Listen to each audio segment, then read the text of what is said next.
Allô, est-ce qu'on m'écoute? Bonsoir. Bonsoir, nous vous écoutons.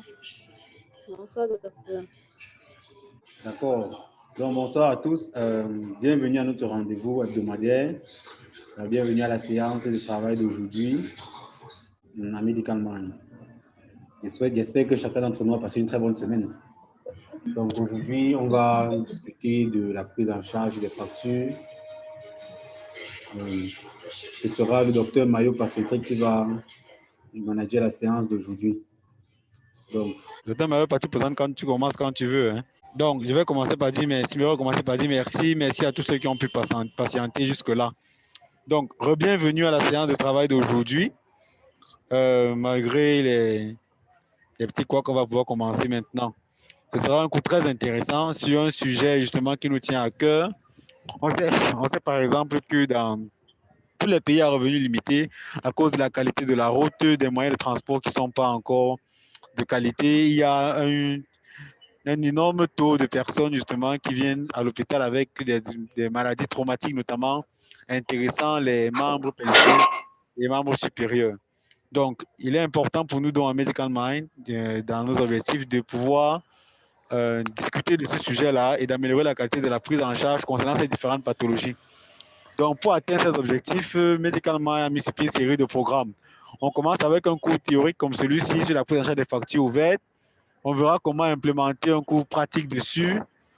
Mais dans le programme, on va discuter des primary trauma care qui vont intégrer également la prise en charge des fractures ouvertes. On va discuter de la peau des attelles dans un atelier pratique qui sera organisé justement l'année prochaine en 2021, janvier ou février. Ce sera organisé, vous serez au courant de ça. Mais on va commencer là avec effectivement la prise en charge des fractures ouvertes de jambes. Ça sera présenté par le docteur Mayo, par François Cédric, qui est un interne de l'hôpital du Cameroun en orthopédie, interne de 3e année. Donc, bonsoir, docteur Mayopa, bienvenue. Je crois qu'à partir de maintenant, tu prends la parole et puis voilà, on sait comment ça se passe. On écoute jusqu'à la fin. Après, on pose les questions. Il y a une séance de discussion orale et puis écrite. Donc, docteur Mayopa, tu as la parole. Ok. Merci, docteur Douala, de me passer la parole. Merci également, une fois de plus, de m'associer à ces séances de partage de connaissances dans le cadre de l'initiative Medical Mind. Je dois dire comment aise je suis aujourd'hui de prendre la parole, de partager la modeste expérience que j'ai dans la prise en charge des fractures ouvertes de jambes, un sujet classique des urgences de traumatologie dans notre contexte. S'il y avait un seul malade qu'on recevrait au cours d'une garde au BU, ce serait un malade qui aurait une fracture de jambe, fracture ouverte de jambe. Donc, c'est un sujet classique, c'est un sujet incontournable et indémodable vu l'état de nos routes, vu l'état de l'incivisme qu'on peut observer chez les usagers de la voie publique dans notre contexte. Donc, pour ce sujet, j'ai voulu faire une brève série de diapositives pour entrer plus dans les modalités pratiques du sujet.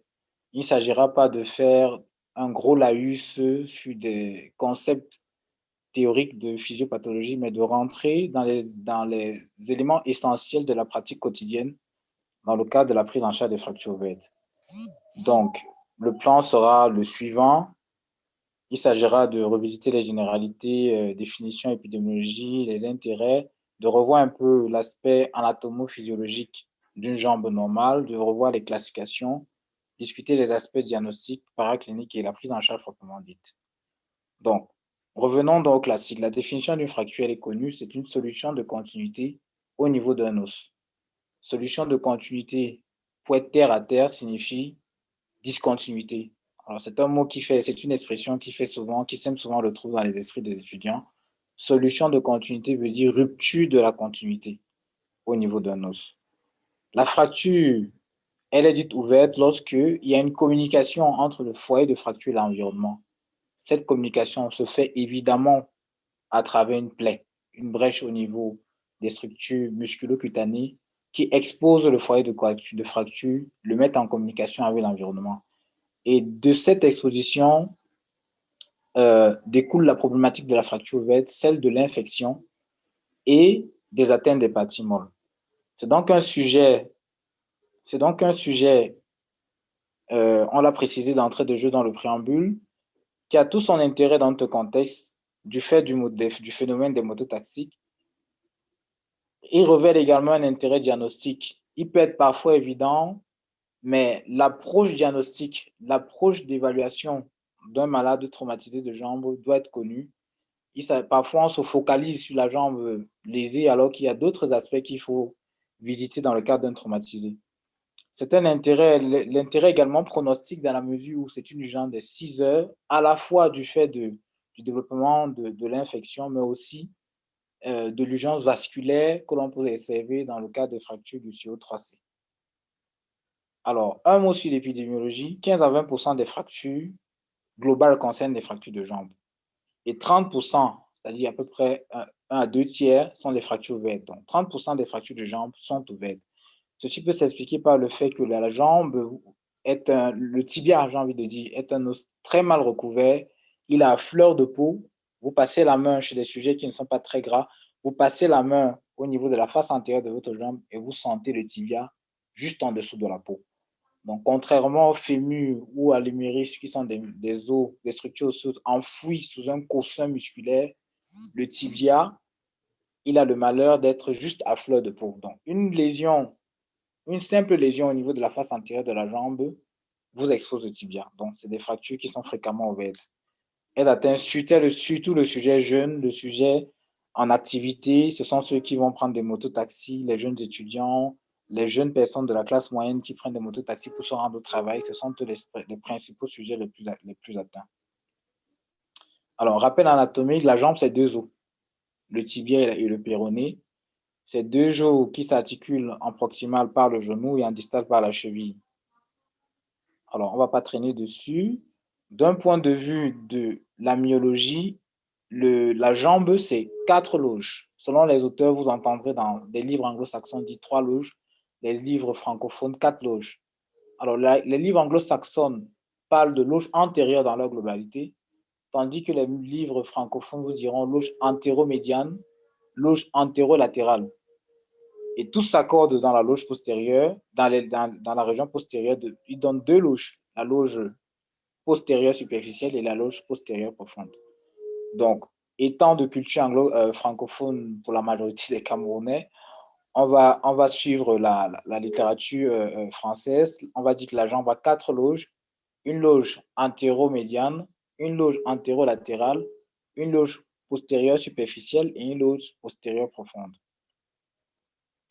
Alors, les différents muscles contenus dans ces loges, vous les verrez dans tous les ouvrages. Au niveau de la vascularisation, l'essentiel de la vascularisation de la jambe vient de l'artère poplitée qui va donner 3 branches. L'artère tibiale antérieure qui se poursuit et se ressent à fleur de peau au niveau de la face dorsale du pied, généralement entre le premier et le deuxième métatarsiens. L'artère péronienne et l'artère tibiale postérieure qui, elle également, est accessible à la face postérieure de la malléole interne. L'innervation, quant à elle, c'est 3 nerfs essentiellement, le nerf sural, le nerf fibulaire commun et le nerf tibial. Alors, que dit de la classification? D'abord, la classification des fractures, de la fracture des os de la jambe reprend à la classification classique de Lao. En une phrase, disons que le tibia, c'est l'os numéro 4 et sa portion diaphysaire, c'est classé 2. Donc, la plupart des fois, ça sera un AO 42 quelque chose pour les fractures ouvertes de la diaphyse tibiale. Les traits A sont des traits simples, les traits B sont des traits à coin et les traits C sont des traits complexes, dit souvent communitifs. Alors, la classification qui me semble la plus importante ici, c'est la classification d'Augustine-Anderson. Qu'est-ce que c'est? C'est une classification à la fois pronostique et qui donne des orientations sur la thérapeutique. Qu'est-ce que ça signifie? Ça signifie que lorsque j'ai un patient et que je réussis à le classer dans le score dans la classification de Gustio, ça me dicte en quelque sorte l'attitude thérapeutique à avoir, notamment dans les antibiotiques que je pourrais administrer, et on le verra dans le volet thérapeutique, mais aussi ça oriente sur le pronostic. Je sais quoi dire à la famille du patient, je sais quoi dire au patient. Je pourrais lui dire par exemple que dans dans plus de 20% des cas, sa fracture va s'infecter s'il est dans un Gustio 2 ou 3. Je pourrais lui dire que si on est dans un Gustio 3C, on a 60 à 80% de chances qu'on aboutisse à une amputation de sa jambe. Donc, c'est des informations, c'est une classification qui permet de donner des renseignements pertinents et utiles à la famille et les préparer pour le devenir de leur lésion. C'est une classification qui tient compte classiquement de 5 paramètres, mais pour le niveau d'étudiant en médecine, on se concentre classiquement sur le degré d'atteinte des parties molles, donc la taille de la plaie. Comme illustré sur cette diapositive, pour les fractures classées Gustio-Anderson type 1, c'est des plaies punctiformes de moins de 1 cm avec classiquement une ouverture qui se fait de dedans en dehors. C'est des traumatismes généralement à faible énergie. Le pronostic infectieux est faible, le risque infectieux est faible, le pronostic il est généralement bon. Pour les fractures de type 2, c'est des plaies entre 1 et 10 cm avec une contusion modérée des parties molles. C'est des plaies qui sont accessibles à la suture, les berges peuvent être rapprochées sans tension. Et généralement, c'est des traumatismes à moyenne énergie et les lésions osseuses sont également des lésions osseuses de type A ou B. Alors, pour le type 3, c'est des plaies qui sont de plus de 10 cm avec une attrition majeure. J'ai envie de remplacer le mot attrition par contusion majeure des parties molles. Alors, ce type est divisé en 3 sous-groupes. Le type 3A, où, certes, on peut avoir une perte de substance, mais la perte de substance est de telle sorte qu'on puisse quand même rapprocher les berges sans tension. Le type 3B, c'est des fractures avec perte de substance n'autorisant pas une suture primaire, une fermeture primaire du foyer de fracture sans tension au niveau des berges. Je marque un point d'arrêt ici pour dire que au lieu de faire une suture avec tension qui va nécroser plus tard, il vaut mieux parfois laisser la plaie telle qu'elle est et faire un pansement humide. Donc, s'obstiner à suturer n'est pas toujours la meilleure des choses à faire. Il faut savoir que lorsqu'on fait une suture avec tension, ça aboutit à une ischémie au niveau du segment suturé et qui à moyen terme, à court terme, évolue vers une nécrose. Donc, vous reviendrez vous-même lâcher vos fils de suture et perdre encore plus de substance. C'est ça les fractures Gustio-Anderson 3B. Il ne faut pas faire de suture. On a parfois recours pour couvrir le foyer de fracture à des lambeaux. On verra ça dans la prise en charge thérapeutique. Alors, le Gustio 3C, c'est des lésions, c'est des traumatismes un peu complexes dans la mesure où, peu importe la taille de la plaie, si on a une atteinte vasculaire et ou nerveuse, on rentre dans la classe de Gustio 3C. C'est d'ailleurs la raison pour laquelle, si vous avez juste une fracture de moins de 2, avec une plaie de moins de 2 cm, et que dans le mécanisme de survenue de cette fracture, vous avez lésé, je vais citer à tout hasard, la tête tibiale antérieure, ou alors le nerf fibulaire commun, vous êtes dans le Gustio 3C. Une autre particularité et un autre piège de cette classification, c'est le niveau d'énergie et le niveau de contamination. Imaginez par exemple un sujet qui vient en consultation pour fracture ouverte, survenu par un mécanisme par arme à feu. Alors, l'arme à feu, c'est une balle qui crée un phénomène de cavitation. Ça crée un mouvement de rotation qui crée une contusion majeure des tissus mous au passage. Alors, on a donc une contusion majeure des tissus mous. La deuxième chose, c'est que la balle qui est généralement utilisée, c'est une balle qui est restée dans le hangar pendant des mois et des semaines et qui attendait juste l'occasion de faire la guerre. Vous imaginez donc tout ce qu'il y a pu avoir comme dépôt de saleté, de poussière et de contamination sur cette balle. Donc, le risque infectieux, il est très élevé. Donc, les fractures par des fractures par balle, par arme à feu, sont classées dans B Gustio 3. On a beau avoir une plaie qui est punctiforme, on la classe Gustio 3, donc minimum Gustio 3A. Maintenant, selon qu'on ait une atteinte nerveuse ou pas, on sera dans le 3A ou le 3C. Donc voilà ce qui est pour la classification Gustio-Anderson. C'est une classification pronostique et qui donne des orientations sur l'attitude thérapeutique, notamment l'antibiothérapie. Le deuxième score important à savoir dans le cas des fractures ouvertes de jambes, c'est le score de Metz. score anglo-saxon qui signifie Minglet Extremity Severity Score. C'est un score que vous allez utiliser lorsque le patient qui se présente aux urgences a un traumatisme complexe et sévère du membre. C'est un score qu'on utilise classiquement dans les écrasements de membres. Et c'est un score qui oriente, qui a deux issues. Soit ça vous dit on ampute la jambe, ou alors on peut essayer un traitement conservateur. Je vous ai donné les paramètres dans cette diapositive. C'est A, l'atteinte du squelette et des parties molles, B, l'ischémie, l'état de choc ou pas, et l'âge. Vous verrez le score sur la plateforme Google. Si vous avez un score qui est supérieur ou égal à 7, le risque d'amputation est très élevé. Vous direz au patient que le risque d'amputation est très élevé.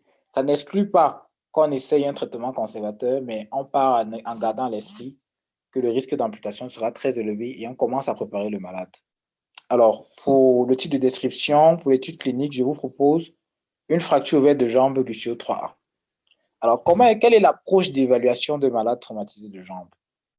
L'interrogatoire va consister à relever le motif de constatation. Classiquement, c'est un patient qui se présente avec un traumatisme ouvert de jambe.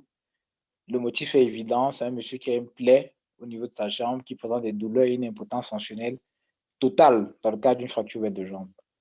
L'histoire de la maladie, il faudra préciser les circonstances, le contexte, le mécanisme illusionnel proprement dit. Est-ce qu'il s'agit d'un choc direct ou indirect? Décrire les symptômes du malade et surtout, il faudra préciser le délai, facteur très important.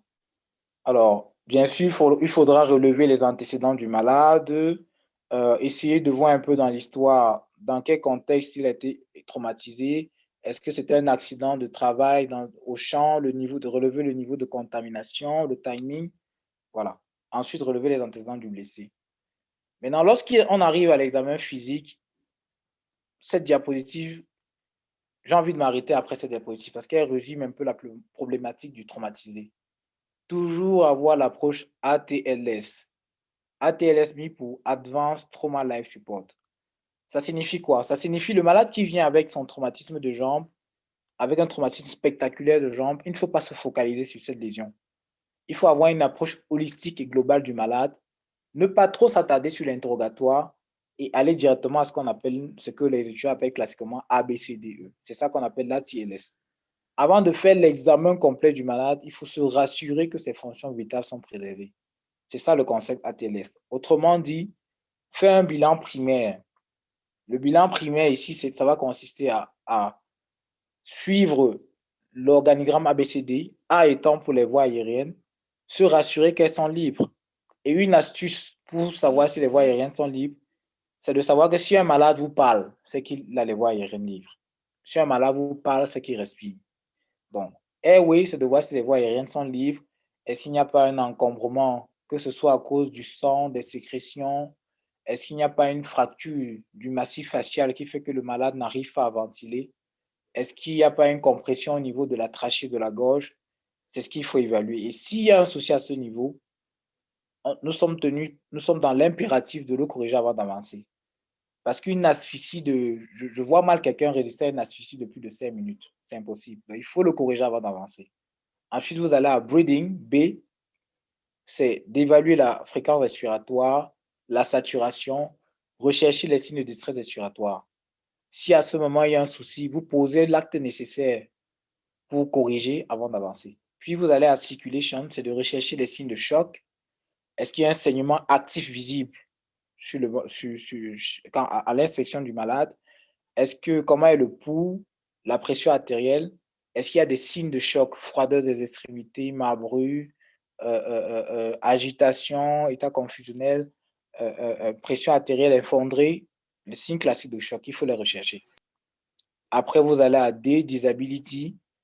Est-ce que le malade est conscient? Est-ce qu'il est bien orienté? Son score de coma de Glasgow, comment il est? Avant d'aller à l'exposure qui renvoie plus ou moins au bilan secondaire. Alors, nous revenons donc sur la fracture. Nous avons fait le bilan primaire du malade, il est bon. Nous allons au bilan secondaire.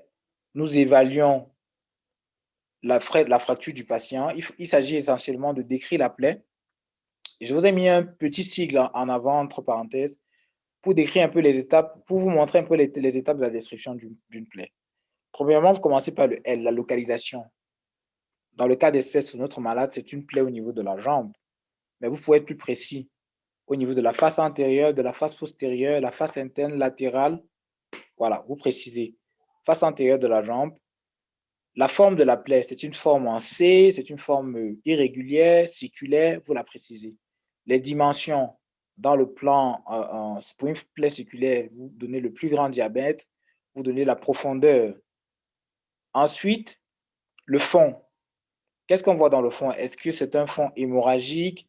Est-ce que le fond laisse exposer des fragments osseux, des fracas osseux? Est-ce que le fond, dans le fond, pour des plaies qui sont venues en retard, le fond est-il suppuratif? C'est les éléments que vous devez préciser. Maintenant, le bord. Est-ce que le bord de la plaie est régulier? Est-ce qu'il est irrégulier?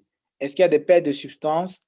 Après, vous allez au beige. Est-ce que les beiges sont contuses et sont inflammatoires? Donc, voilà un peu les petites caractéristiques d'une plaie. Puis, vous allez à l'attitude, vous faites l'inspection globale du membre parce qu'il y a une attitude vicieuse. Dans le cas des fractures de jambes du membre inférieur, classiquement, le malade est en abduction, rotation externe avec le bord latéral du pied qui repose sur le plan du lit. Si il s'agit d'une fracture isolée de jambe, la rotule, classiquement, elle est au zénith. Si vous avez une association fracture de jambe, fracture du fémur, la rotule sera déviée. Elle sera déviée en latéral, classiquement.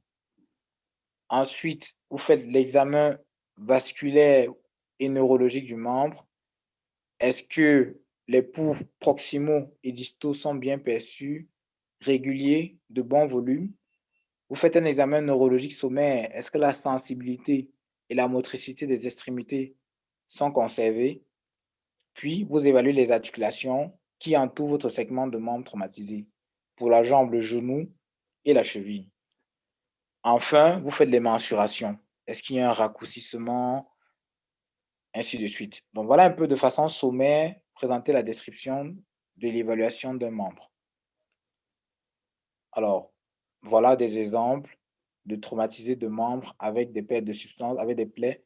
Vous avez une plaie au niveau du quart distal de la face antérieure de la jambe.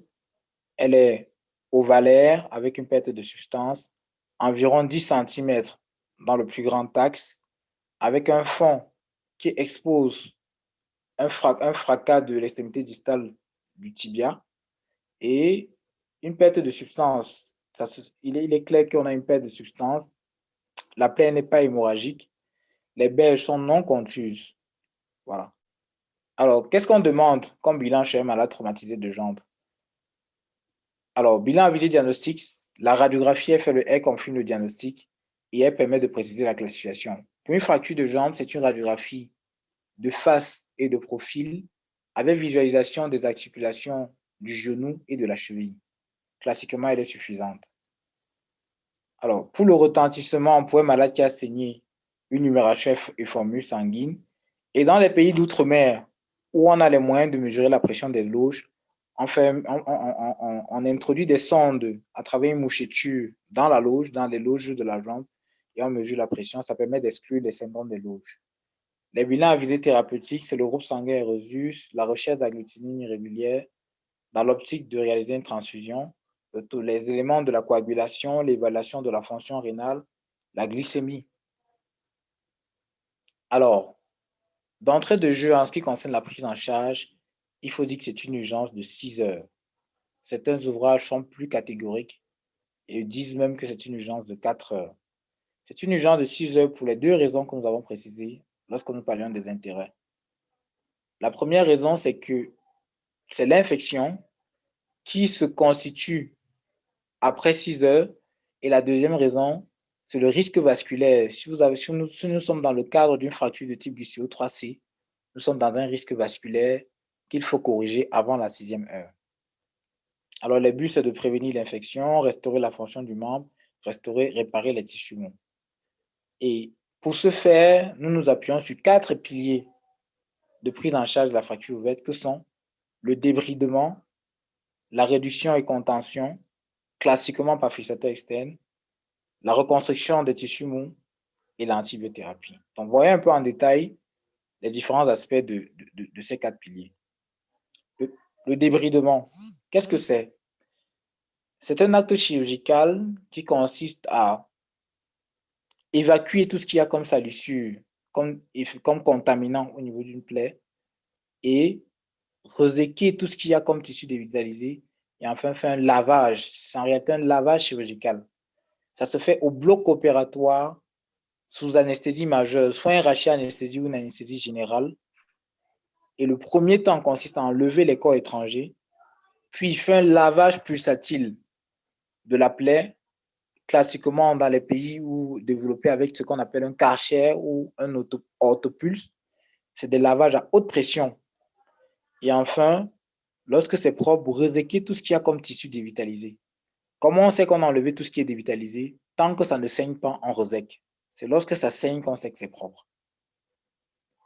Une fois le débridement fait, on procède à la réduction et à la contention, autrement dit la fixation, qui se fait classiquement par un fixateur externe. D'autres modalités existent, mais pour le niveau d'étudiant en médecine, restons conventionnels, restons classiques, c'est le fixateur externe. Plusieurs types de fixateurs externes existent, des fixateurs monoplans, des fixateurs biplans, des fixateurs circulaires, des fixateurs hybrides. Toujours est-il que ce sont des fixateurs externes. Dis juste que ce sont des fixateurs externes, c'est suffisant. Le reste, c'est pour le niveau de résident ou de spécialité. Après la réduction et la contention faite, on passe à l'étape de reconstitution ou reconstruction des tissus mous. C'est en réalité une notion qui intéresse surtout les fractures de type Gustio 3B à C. Pour les fractures de type Gustio 1, 2 et 3A, généralement, de simples sutures suffisent. Mais pour des fractures avec des pertes de substances musculo-cutanées, on est parfois amené à faire des lambeaux. C'est quoi un lambeau? C'est un morceau de tissu qui est prélevé et positionné dans un espace où on a besoin d'un comblement tissulaire. Plusieurs types de lambeaux et plusieurs techniques de lambeaux existent. Ça peut être des lambeaux musculaires de voisinage, des lambeaux musculaires libres. Ça peut être des lambeaux fascio-cutanés où on ne prend que la peau et son fascia, on le retourne sur le segment de membre où la perte de substance a été réalisée. Il faut dire que les lambeaux, ça relève surtout de la chirurgie plastique et parfois, ça démontre également la collégialité qui peut exister dans la prise en charge des fractures. Un chirurgien plasticien et un chirurgien orthopédiste s'associent pour régler le problème d'une fracture de jambe. Alors, à minima, on peut être amené également à faire une greffe cutanée. Voilà des exemples de lambeaux. De lambeaux à gauche, ça ne se voit pas bien, mais vous remarquerez cette peau qui est irrégulière au niveau en dessous du fixateur externe. C'est un lambeau qui a été déplacé et positionné là. À droite, c'est une greffe de peau. C'est une greffe de peau réalisée avec des dépatomes. Ce n'est pas des greffes de peau en pastille que vous voyez d'habitude. C'est une greffe de peau réalisée avec un dermatome et un expandeur qui donne un aspect de grillage au niveau de la peau. Donc voilà. Alors, l'antibiothérapie, elle doit être précoce. Le malade qui vient aux urgences avec une fracture ouverte, dans la première ordonnance que vous produisez, il doit avoir l'antibiothérapie. Je vous disais en préambule que la classification de Gustio-Anderson permettait de donner une idée de l'antibiothérapie, du protocole de l'antibiothérapie qui pouvait être utilisé. Alors, pour les Gustio-Anderson 1, généralement, c'est une mono-antibiothérapie empirique avec une bonne diffusion osseuse et qui traite généralement, qui couvre généralement les germes telluriques. Donc, classiquement, c'est des antibiothérapies de type C2, céphalosporine de deuxième génération. C'est la céphiroxime qui est la plus utilisée dans notre contexte. Pour les fractures de Gustio 2, c'est une association céphalosporine de deuxième génération et aminoside. Et pour les Gustio 3, c'est une trithérapie associant céphalosporine de deuxième génération, aminoside et imidazolé. Alors, les traitements adjuvants, forcément, c'est un malade qui a mal, vous devez faire un bon protocole dentalgique. Vous devez prévenir la thrombose veineuse profonde avec des anticoagulants et prévenir les infections spécifiques à Clostridium tetani avec un protocole d'injection de sérum antitétanique. Ceci, bien évidemment, dépend du statut vaccinal du malade. Alors, une page spéciale pour les fractures Gustio 3C. Il faut dire qu'ici, l'intervention d'un chirurgien vasculaire est généralement souhaitée parce que la lésion vasculaire doit être prise en charge généralement dans les 6 heures. On peut être amené à faire des pontages, plusieurs techniques de revascularisation du membre peuvent être utilisées, c'est du domaine de la chirurgie vasculaire. La lésion nerveuse également doit être réparée, l'intervention des neurochirurgiens dans ce contexte-là est souhaitée. Alors, quelle est l'évolution classique d'une fracture de jambe? Alors, je note une erreur dans la présentation. La consolidation n'est pas à 3 mois, ça c'est une erreur. Il faut dire que la consolidation peut s'effectuer avec le fixateur externe lui-même. C'est-à-dire qu'avec un fixateur externe posé après débridement, le malade, dans notre contexte, n'ayant pas les moyens pour qu'on revienne faire un traitement définitif à fixateur interne après que les parties molles soient guéries, on peut le laisser avec son fixateur externe et il consolide. Généralement, c'est 6 mois pour les fractures de jambe. Consolidation complète en 6 mois. Alors, classiquement, à l'outre-mer, dans les pays développés, le fixateur externe n'est maintenu en place que le temps nécessaire pour réparer les tissus mous, le temps nécessaire pour que les tissus mous soient guéris. Et là, on enlève le fixateur externe. Il est en réalité un traitement provisoire. On enlève le fixateur externe et on fait un traitement définitif. Ça peut être un enclouage centromédulaire, une ostéosynthèse par plaque, j'en passe. Donc, la consolidation, c'est généralement dans les 6 mois. La rééducation doit être faite de façon précoce pour éviter les raideurs au niveau des articulations et les amyotrophies. Le risque majeur, c'est l'infection. Là, je reviens dessus. Raison pour laquelle la prise en charge doit être précoce, moins de 6 heures, et l'antibiothérapie encore plus précoce, généralement moins de 4 heures. Quelles sont les complications possibles? Nous les avons classées en complications locales, loco-régionales et générales. Les complications locales, c'est avant toute chose l'infection. Avant toute chose l'infection et l'hémorragie. Plus tardivement, on peut observer les désunions des blèches, des nécroses, surtout si nous avons réalisé des sutures sous tension. Donc ici, comme complication locale, je préfère que vous reteniez infection, hémorragie et après le reste des unions des berges, hématomes, déplacements secondaires et nécrose cutanée. Les complications loco-régionales, avant toute chose, s'il n'y avait qu'une seule chose à dire, c'est le syndrome des loges. C'est le syndrome des loges qui devrait être recherché activement pendant les premières 48 heures de l'hospitalisation d'un traumatisé de jambe. Et classiquement, elle se présente par une douleur qui est différente, qui est plus grave, plus intense que la douleur initiale que présentait le malade du fait de son traumatisme. Donc, le malade se présente avec une douleur, des paresthésies peuvent commencer à s'installer.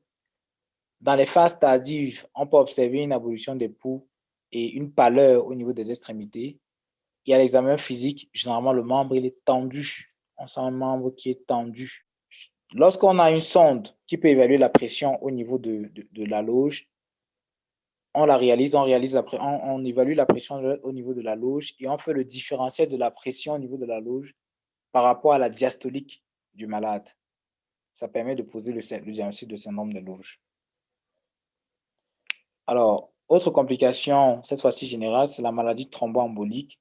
C'est les thromboses, c'est les embolies graisseuses, c'est les gangrènes. Mais en dehors de ça, nous avons les décompensations d'état des malades. Les malades diabétiques, hypertendus, doivent bénéficier d'une surveillance particulière lorsqu'ils sont traumatisés. Alors, les complications tardives, ce sont des complications, c'est l'évolution de la plupart des traumatisés, la plupart des fractures. C'est les aléas de la consolidation. Soit on a une absence complète de consolidation, qu'on appelle pseudarthrose, qui peut être due à une infection. Dans ce cas-là, on parle de pseudarthrose septique. Ou alors, on a des consolidations qui ont été faites, mais dans des mauvaises situations. C'est des cals vicieux. Entre les deux, on peut avoir le retard de consolidation. C'est une consolidation qui n'est pas, c'est un processus de consolidation qui n'est pas encore visible à partir du 3e mois. Et en dernier recours, pour les fractures qui ont consolidé, mais où il y avait déjà l'infection, les bactéries avaient déjà envahi le site de fracture, Le malade peut consolider, mais avec une ostéite en dessous. Alors, par ailleurs, les patients peuvent présenter des raideurs articulaires, des déminéralisations osseuses qui rentrent souvent dans le cadre du syndrome d'algodystrophie. Alors, le pronostic dépend du degré d'ouverture, du délai de prise en charge. Alors, il dépend surtout du score de Guthrie-Anderson. Il est évalué par le score de Guthrie-Anderson, mais aussi dépend du délai de prise en charge. C'est l'occasion également de rappeler que c'est une urgence médico-chirurgicale. Rappelez le délai de 6 heures. Alors, que dit en mot de fin? C'est une affection fréquente qui nécessite une prise en charge précoce. Retenez le chiffre 6 qui correspond au délai de prise en charge et qui présente des complications invalidantes qui doivent être recherchées de façon active pendant le séjour hospitalier. Certaines d'entre elles pouvant engager le pronostic vital, notamment les hémorragies avec l'état de choc, les embolies, la maladie thromboembolique et les embolies graisseuses. Nous vous remercions. Ok, c'est le moment des questions-réponses. Docteur Mappa, merci encore pour cette présentation. Merci pour cette présentation qui était, on va dire, d'une maestria sans une autre pareille. Donc, c'est le moment des questions. On va demander à tout le monde. Ah, il y a mes mains levées déjà. On sait comment ça se passe. Donc, docteur Mappa, je te laisse manager pour les questions. D'accord, c'est le moment des questions-réponses. Il y a beaucoup à dire dans les fractures de jambes, les fractures ouvertes de jambes. En une diapositive, tout ne peut pas être dit, mais nous essaierons autant que peut se faire de compléter avec les questions-réponses. Donc voilà, la parole à qui veut la prendre. La parole à qui veut la prendre. Question. Les gens peuvent aussi poser des questions dans le forum. Poser un mot.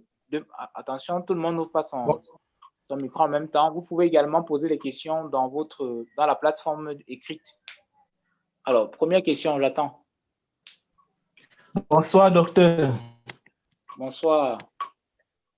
Merci beaucoup pour la présentation. J'ai deux préoccupations, je vous invite. La première, c'est en cas d'une fracture du membre inférieur avec hématrose, disons hématrose au niveau du genou, par exemple. Quelle est la procédure? La deuxième question. Allô? Docteur. Allô?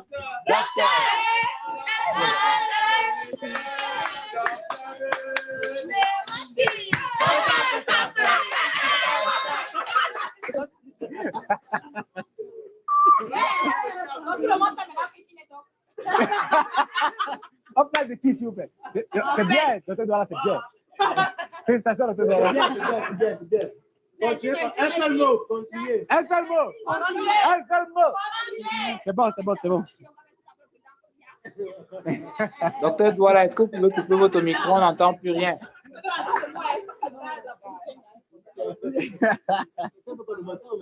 Voilà, j'ai coupé tous les micros. Alors, la parole est à celui qui parlait tout à l'heure. La préoccupation était laquelle? Oui, docteur, j'avais deux préoccupations. Allô, on me suit? Je vous écoute très bien. Quelle est votre préoccupation?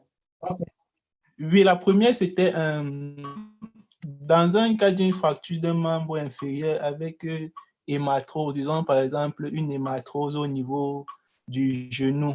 Quelle est la procédure à tenir? Et ensuite, si c'est quand on reçoit un patient, disons même 3 semaines après, et qu'on suspecte une algodystrophie, quelle est en charge de l'algodystrophie dans notre contexte ici au Cameroun? Merci. Ok, très bien reçu. Je résume votre question. Première question, vous recevez un malade avec une hématrose dans le cadre d'un traumatisme. Quelle est la prise en charge? Quelle est l'attitude diagnostique à avoir? C'est bien ça la première question. La deuxième question, quelle est la prise en charge du syndrome d'algodystrophie? Ok. Alors, pour la première question, bien que n'étant pas le sujet de notre étude d'aujourd'hui, l'hématrose dans le cadre d'un traumatisme renvoie à un genou traumatique. On est dans le cadre d'un genou traumatique. Alors, c'est un genou qui est tuméfié. D'entrée de jeu, vous ne savez pas qu'il s'agit forcément d'une hématrose. Ça peut être une hématrose, ça peut être une réaction synoviale qui fait qu'il y a de la synovie, un liquide mécanique dans le genou. Alors, dans le cas d'un traumatisme en aigu, généralement, l'examen du genou est biaisé par la douleur. On peut généralement faire ce qu'on appelle une mise à plat de l'hématrose, c'est-à-dire une ponction et mise à plat de l'hématrose, qui aura pour principal but de soulager le malade de sa gonatrose. Pardon. Vous avez dit hématrose ou gonatrose? Hématrose, docteur, donc au niveau de la ponction, il y avait le sang qui revenait. Dans le genou? Oui, dans le genou. Voilà, d'accord. Si vous avez donc une hématrose dans le genou en aigu, pour un malade qui vient dans le cadre d'un traumatisme, si ce n'est pas très tendu, si ça ne fait pas trop mal, si ce n'est pas très tendu, vous laissez le malade avec son hématrose, vous immobilisez, vous faites une radiographie.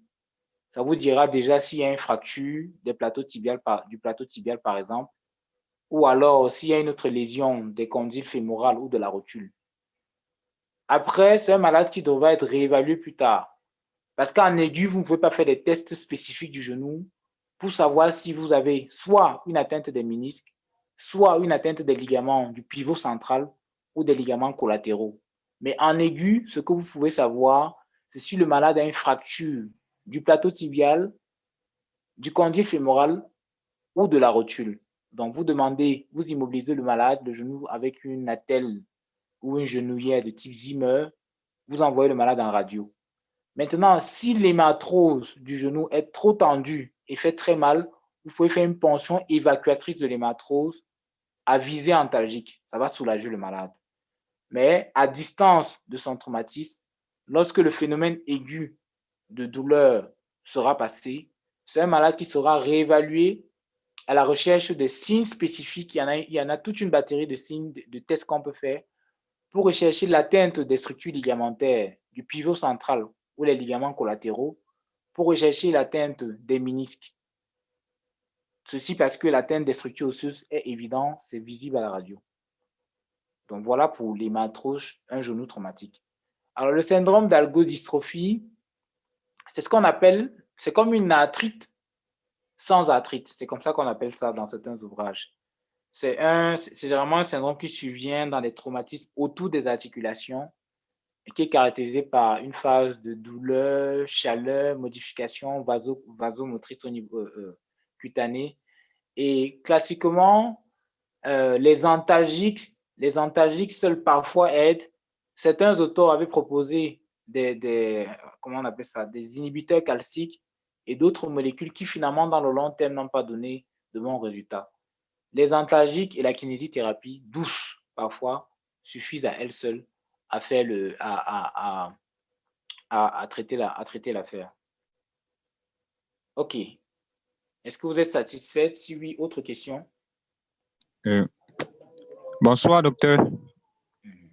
Oui. Merci, docteur, pour votre présentation. OK. S'il vous plaît, docteur, j'avais une question concernant les complications locaux-régionales des fractures des jambes. Présentez-vous, nom, niveau, et comme ça, on saura comment. Ça aide aussi à savoir à qui on s'adresse. Allô? Allô? Oui, je vous écoute. OK. Docteur, c'est concernant les complications locaux-régionales des fractures des jambes. Vous avez parlé des syndromes de Loge et en précisant entre parenthèses une prépondérance au niveau des muscles antéro-externes. J'aimerais comprendre pourquoi. Je ne comprends pas, docteur. Alors, il faut savoir qu'en médecine, il y a des constats épidémiologiques. J'imagine que celui qui a écrit cet ouvrage, il est rentré dans une série, il est rentré dans un service d'orthopédie ou dans plusieurs services d'orthopédie et a fait l'étude des dossiers d'une centaine ou d'une millième, à peu près 100 000 patients qui avaient développé des syndromes des loges. Il a essayé de voir la loge dans laquelle le malade développait son syndrome et a constaté que c'était surtout dans la loge antérieure, antéro-externe. Donc, il y a des données qui sont des constats épidémiologiques. Vous voyez un peu. Et donc même, peut-être il y a peut-être une justification, mais ce qu'il faut surtout savoir, c'est que connaître l'éducation n'oriente pas la prise en charge, mais connaître qu'il faut toujours rechercher au moins un certain nombre de loges dans la loge antéro-externe, c'est ça le message en réalité. C'est pareil au niveau du membre supérieur, c'est surtout au niveau du quart distal de l'avant-bras que les syndromes de loge se développent. Et au niveau, même dans la loge antéro-externe, c'est surtout au niveau du quart distal de la jambe que le syndrome de loge se développe. D'accord, ok. D'accord, merci beaucoup, docteur. D'accord. Je souhaite que pour intervenir, qu'on se présente, qu'on donne son niveau, ça aide aussi à élaborer la discussion. Voilà. D'accord. Sinon, docteur, moi, c'est Sambri Mandela Nelson, étudiant en 5e année, faculté de médecine, Université Yaoundé 1. Ok, très bien. Merci. Merci. Merci, docteur. Question. Ok, je vais dans la discussion.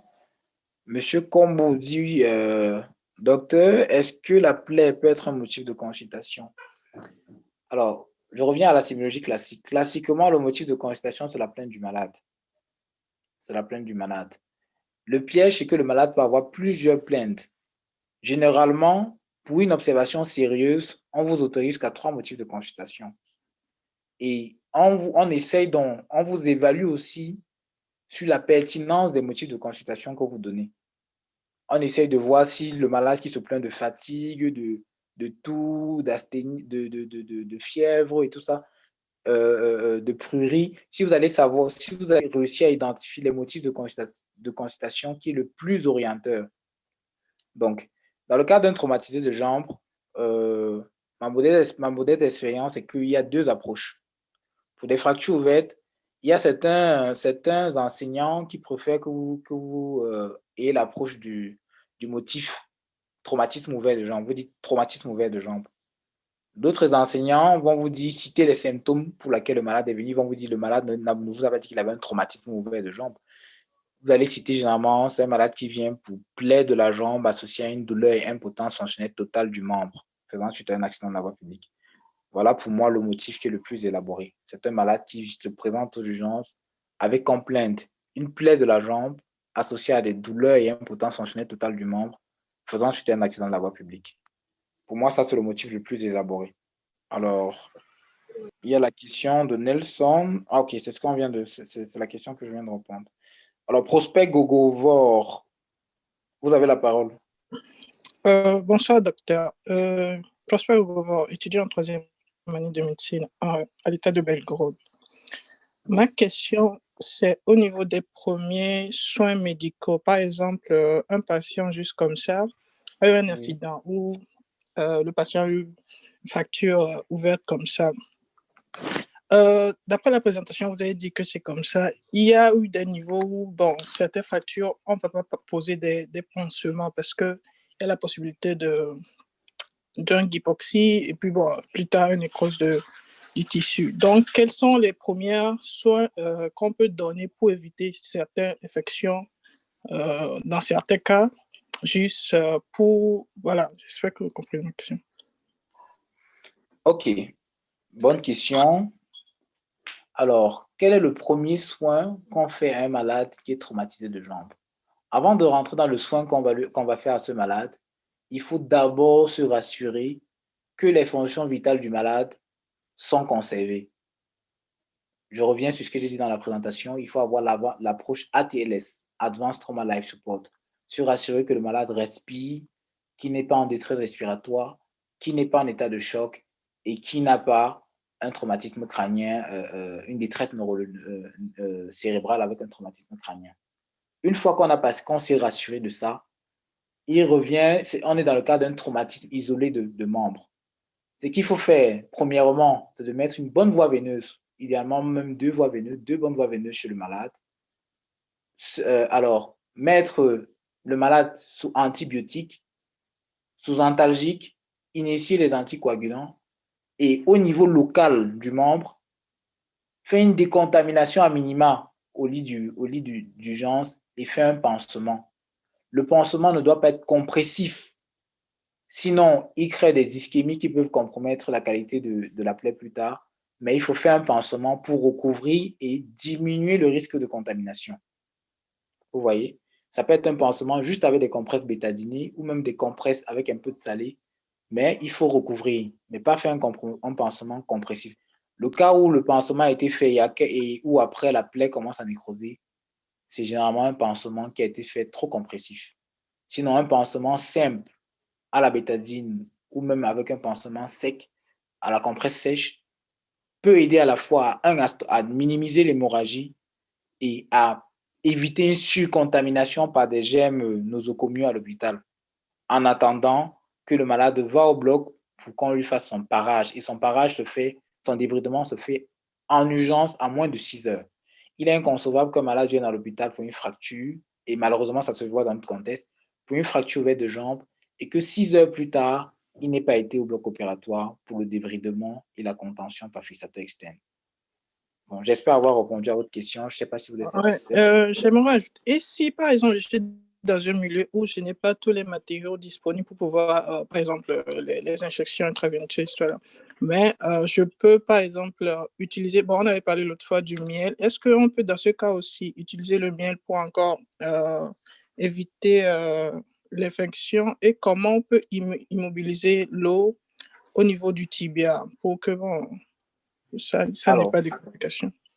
D'accord. Alors, non. Pas de miel dans la prise en charge initiale d'un traumatisé de membre. Alors, on est dans un contexte, par exemple, de secourisme. Là, vous nous renvoyez dans un contexte de soins de secours.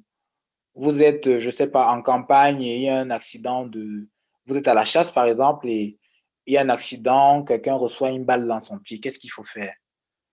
À l'aide du tissu le moins contaminant que vous avez à votre disposition, vous faites un pansement qui recouvre le membre et vous posez des attelles de fortune. Ça peut se faire à l'aide d'un carton, quelques morceaux de bois non irritants. On peut juste protéger le membre avec un coussin de tissu, de telle sorte que le bois qu'on va mettre sur le membre ne va pas irriter la peau du malade.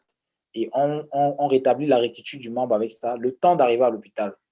Donc, pas de miel, pas de... C'est vrai, le miel, à l'heure actuelle, fait partie des modalités de pansement des plaies, mais il n'est pas indiqué en urgence. Ce n'est pas l'indication. Si vous êtes dans un contexte de secourisme où vous n'avez pas les moyens hospitalisés pour prendre en charge une plaie, vous faites juste un pansement hémorragique. Le pansement, là, le but, il est juste de stopper l'hémorragie. Vous immobilisez, vous restituez la rectitude du membre avec ce que vous avez à votre disposition. Là, on parle d'attelle de fortune. Ça peut être un morceau de bois, un morceau de carton qu'on attache au niveau du membre pour le rendre droit. Et le malade est immédiatement transporté dans les plus brefs délais dans la structure sanitaire la plus proche. Alors, Bonsoir. Alors, est-ce que Prosper Gokovor est satisfait? Oui, très satisfait. Merci, docteur. Je vous en prie, merci. Alors, MGDDX. Bonsoir. Bonsoir. Oui.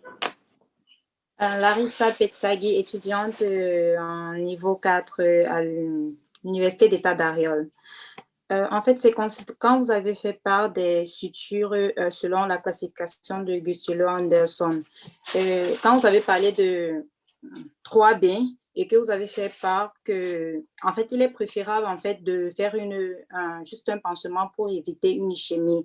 Mais maintenant, la question que je voulais savoir, c'est que est-ce que si l'on fait le pansement et que la plaie s'infecte, à ce moment-là, est-ce qu'on peut faire une suture ou on doit toujours laisser en pansement jusqu'à ce que l'infection guérisse avant de faire la suture? Ok, bonne question. Et je reprends de façon directe. Pas de suture sur une plaie infectée, pas de suture sur une plaie contaminée. Non. Alors, quelle est l'approche devant une plaie qui est vue tardivement ou une plaie sur laquelle on a déjà une évidence d'infection? Ce qu'il faut faire, c'est de prélever, le pus, par exemple, si on est dans une infection déjà constituée, ou même de faire le prélèvement des berges de la plaie pour une analyse bactériologique, de faire un débridement de la plaie, c'est-à-dire de bien laver, enlever tous les contaminants, enlever toutes les pourritures, les salissures, de faire un pansement humide, de mettre le malade sur antibiothérapie et de réévaluer à 48-72 heures. Si à 48-72 heures, on n'a pas d'évidence d'infection, là, on peut faire ce qu'on appelle une suture différée de la plaie, qui est différente de la suture primaire qui se fait chez le malade, qui est vu avec une plaie pas très contaminée, vue dans moins de 6 heures, et chez qui on a fait le débridement dans les délais. Là, on fait ce qu'on appelle une suture primaire. Mais pour tout le reste, c'est-à-dire les patients qui sont vus tardivement, qui sont vus avec des plaies déjà infectées, avec des évidences d'infection, ou alors même les patients qui ont des plaies très contuses, avec des qualités de tissu pas très bonnes, il vaut mieux faire des pansements humides, un débridement, prélèvement, débridement, pansement humide, mise sous antibiothérapie, réévaluation dans les 48 à 72 heures. Et s'il n'y a pas d'infection, là, vous pouvez faire une suture différée. Et d'un autre côté de la balance, si vous avez des patients qui ont des plaies avec perte de substance, n'exposant pas un foyer de fracture, par exemple, c'est-à-dire dans le cadre, je sors du cadre de la fracture, vous avez un malade qui a une plaie avec une perte de substance, qui fait que vous ne pouvez pas suturer sans tension, vous décontaminez la plaie et vous rentrez dans le cadre des cicatrisations dirigées. Vous faites bourgeonner la plaie. Lorsqu'elle est bourgeonnée, vous faites une greffe de peau. Donc, voilà un peu. Donc, pour répondre de façon directe à votre question, non, pas de suture dans une plaie infectée. Vous allez faire ce que nous on appelle ici enfermer le loup dans la bergerie. Vous allez enfermer les bactéries, créer un cocon, un espace confortable pour le développement des bactéries, et l'évolution sera l'aggravement de l'infection. Merci beaucoup. J'ai une deuxième petite question. J'aimerais savoir, en fait, y a-t-il pas une prévention que l'on peut utiliser en fait pour pallier en fait aux complications tardives? Parce que j'ai vu, on a parlé en fait plus tard des complications tardives, mais comment est-ce qu'on peut éviter ces complications tardives? D'accord, très bien. Alors, les complications tardives, je commence par les rappeler. D'un côté, vous avez les aléas de la consolidation, que ce soit le retard de consolidation, la pseudarthrose ou alors les cals vicieux. Et d'autre part, vous avez les complications infectieuses, l'ostéite chronique ou alors la pseudarthrose septique qui se chevauche un peu entre les deux. Alors, comment les prévenir? Première des choses, je commence par les derniers, les ostéites et les pseudarthroses septiques qui sont des complications infectieuses. On les prévient en faisant un traitement rapide, c'est-à-dire moins de 6 heures, et adéquat, c'est-à-dire le malade qui a sa fracture ouverte doit être pris en charge dans les 6 heures, débridé, réduit et contenu par un fixateur externe avec une bonne antibiothérapie. C'est le seul moyen pour limiter au maximum le risque de survenue des complications tardives d'ordre infectieux, ostéite et pseudarthrose septique. Pour ce qui est des aléas de la consolidation, retard de consolidation, cals vicieux, pseudarthrose, ça dépend de la technique chirurgicale qui a été employée et de l'état général du malade. Il faut faire une bonne réduction et une bonne contention pour permettre que le cal puisse se former de façon rapide et adéquate. Donc, la prévention passe essentiellement par une prise en charge précoce et adéquate. Et voilà, un traitement, un timing chirurgical, un bon work bien fait pour qu'il y ait une consolidation qui se fera bien. Voilà, en fait, c'est ça. Merci beaucoup. D'accord. Alors, il n'y a plus de questions. Alors, Michel, avant que le docteur réponde, je crois que c'est le traitement orthopédique, comme ça on corrige mes erreurs. Alors, docteur, est-ce que la pose d'un garrot est conseillée si la plaie saigne abondamment et qu'on ne peut pas contrôler le saignement par pansement compressif? Classiquement, le pansement compressif suffit. Classiquement, le pansement compressif suffit. De moins en moins, on fait de moins en moins les garrots parce qu'à un moment donné, ils sont délétères. Imaginez un garrot qui dure plus de 6 heures, vous arrivez avec un malade avec un pied qui est complètement gangréné. Donc, de moins en moins, le garrot est conseillé. Les pansements compressifs sont généralement ce que l'on propose. Alors, considérons un patient arrivé après 10 heures avec une blessure déjà infectée, avec des hémorragies qui l'ont précédé. Arrivé déjà avec 10 heures, après 10 heures, on ne va pas l'abandonner parce qu'il est venu après 10 heures. Il va suivre la même cascade thérapeutique, débridement, réduction et contention par fixateur externe, antibiothérapie et réparation des tissus mous. Sauf que à ce malade-là, on va lui dire, quand vous êtes arrivé à plus de 10 heures, le risque de complications infectieuses, notamment le risque de survenue d'ostéite, est très élevé. Malgré que nous ayons fait tout ce que nous avons fait, tout ce qu'il fallait faire, on ne pourra pas vous garantir que vous allez vous en sortir sans infection. C'est ce qu'il faut dire. Quelle est la procédure qu'on utilise pour gérer les contractures au niveau de l'articulation après mobilisation prolongée? Alors, ce n'est pas des contractures, c'est des rétractions musculaires généralement et c'est des raideurs articulaires. C'est la kinésithérapie précoce. C'est également la prévention. Il faut faire une kinésithérapie précoce. Dès que le malade a été immobilisé, le kiné doit entrer en jeu. Le lendemain, commencer à faire des mobilisations passives, des contractions isométriques au niveau des structures musculaires. Ça aura pour résultat de garder des amplitudes articulaires normales, de limiter la fonte musculaire et la réinsertion socio-professionnelle sera plus aisée comme ça. Alors, plus de questions, j'ai l'impression. Plus de questions. Alors, c'est en cas de syndrome des loges de la part de Sam. Alors, un seul mot, c'est une seule phrase, c'est fasciotomie d'urgence ou aponeurotomie d'urgence. Il n'y a pas de place pour un traitement médicamenteux quelconque.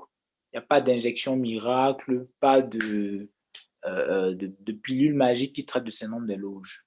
Le seul traitement du syndrome des loges, c'est la fasciotomie, la décompression par fasciotomie ou alors aponeurotomie d'urgence qui doit être fait, elle, en moins de 6 heures. Après 6 heures, on rentre dans la fonte purulente du muscle et le traitement en ce moment, ça sera la résection de la loge musculaire concernée qui s'en sortira. C'est une chirurgie qui est mutilante et qui aboutit à des séquelles, esthétiques considérables. Alors, je vais considérer ça comme la dernière question. Au niveau de la prise en charge médicamenteuse pour les gustures Anderson de type 3, une triple antibiothérapie, ça va jusqu'à quand? À la place, peut-on substituer la C3G pour des raisons financières? Quelle autre option thérapeutique? Alors, ce qu'il faut savoir dans l'antibiothérapie, c'est qu'elle doit être, je rappelle, elle doit être faite dans les moins de 4 heures après l'incident. Ça doit être une antibiothérapie empirique qui vise généralement les germes telluriques. Alors, ça doit être un antibiotique qui a une bonne diffusion osseuse. C'est surtout ça la clé de l'affaire. Une antibiothérapie qui vise les germes telluriques et qui a une bonne diffusion osseuse. Généralement, on peut utiliser les céphalosporines de 2e génération, la céfuroxime, la céfotazoline, qui n'est pas très disponible chez nous. On peut également utiliser l'amoxicilline acétylclavulanique. Parfois, on peut utiliser les quinolones, la ciprofloxacilline, l'ofloxacilline. Voilà. Alors, pour des raisons financières, vous allez choisir parmi celles que j'ai citées. Et c'est ça qui constitue les options thérapeutiques. Ok, voilà. Je vais considérer que c'était la dernière question. Il est 21 h. On est en fin de semaine. J'imagine que tout le monde est fatigué. Donc, je vais remercier une fois de plus le docteur Douala pour... alors, il y a une dernière question. Il y a une dernière question auquel je vais répondre parce que c'est quelque chose qui gêne beaucoup les étudiants. Alors, quelle est la différence entre le syndrome de loge et le syndrome de Volkmann? De par la définition, on peut déjà comprendre. Mais je vais corser un peu la question. Quelle est la ressemblance? Avant de dire quelle est la différence. La ressemblance, c'est qu'ils ont la même physiopathologie.